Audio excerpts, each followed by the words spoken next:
Alexandra Eala just became the first player from the Philippines to ever reach the third round of a Grand Slam.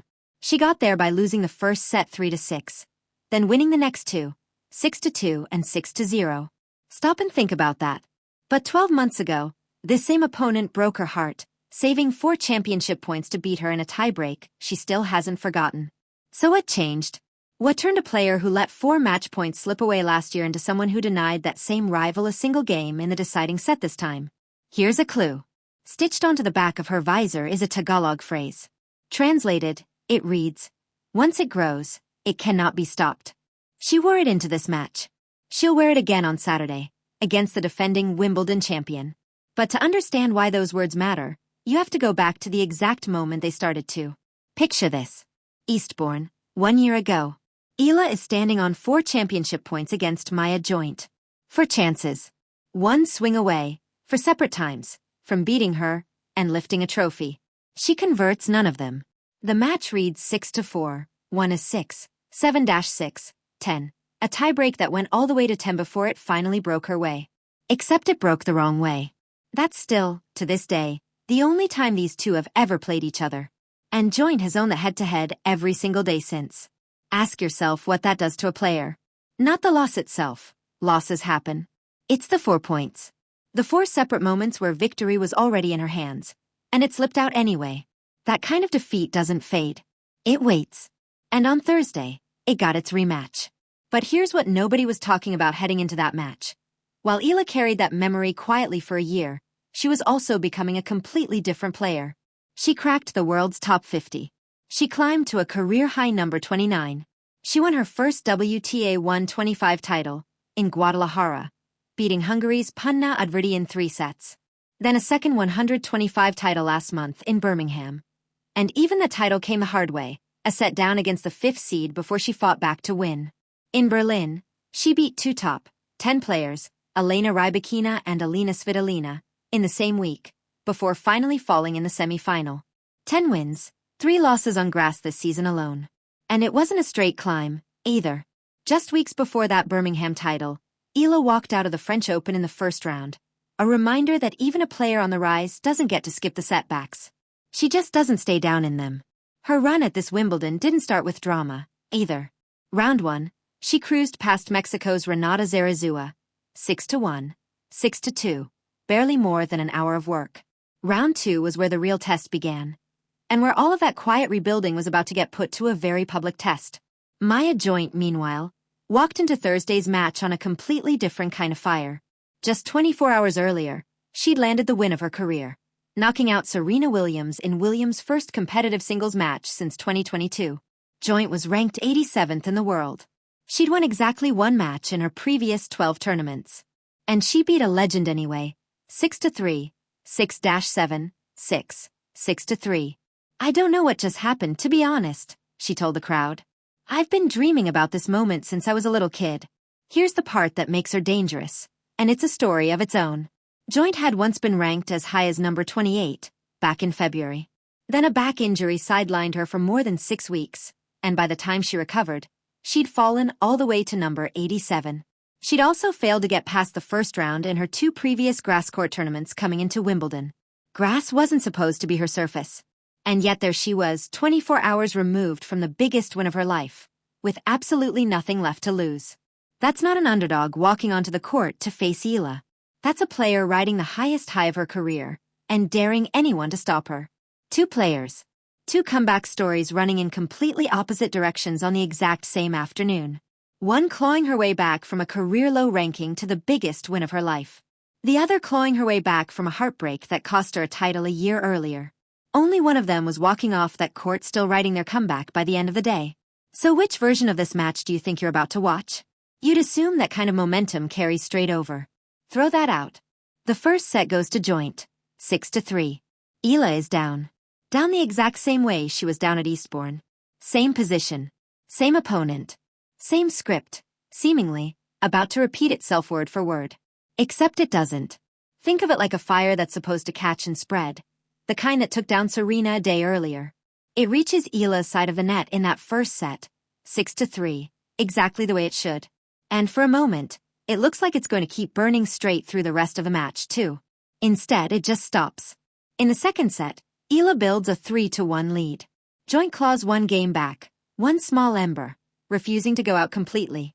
And then, instead of the match tipping toward the player with a legend-slaying momentum, Eala wins 3 straight games to close it out, 6-2. Notice what just happened there. Not a collapse from joint. Not a lucky bounce. 3 straight games, 1-1 at a time, by the player who was supposed to be reeling. Then the third set. And this is the number that should stop you in your seat. 6-0. Read that again. After dropping the opening set, Maya Joint wins only 2 more games in entire rest of the match. Not recovers. Erases her. Nearly 2 hours on court. Final score, 3-6, 6-2, 6-0. Call it a comeback if you want.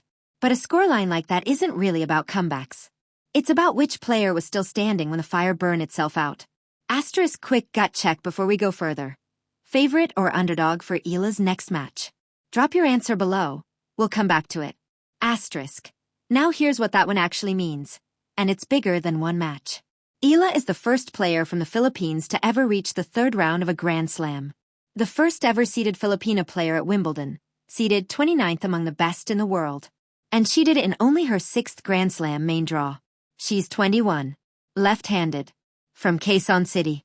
Trains at the Rafa Nadal Academy, thousands of miles from home. And she is carrying more onto that court than a racket. Last year, for her Wimbledon debut, her sponsor gave her a hair tie with a single sampaguita bloom, the national flower of the Philippines. This year, it's the visor. I think it's so sentimental to be able to carry parts of my culture with me on court, she said. It's a huge reason as to who I am. Picture what that looks like from the other side of the world. A country with exactly 1 player in this entire tournament. Not 1 of 10. Not 1 of 20. 1.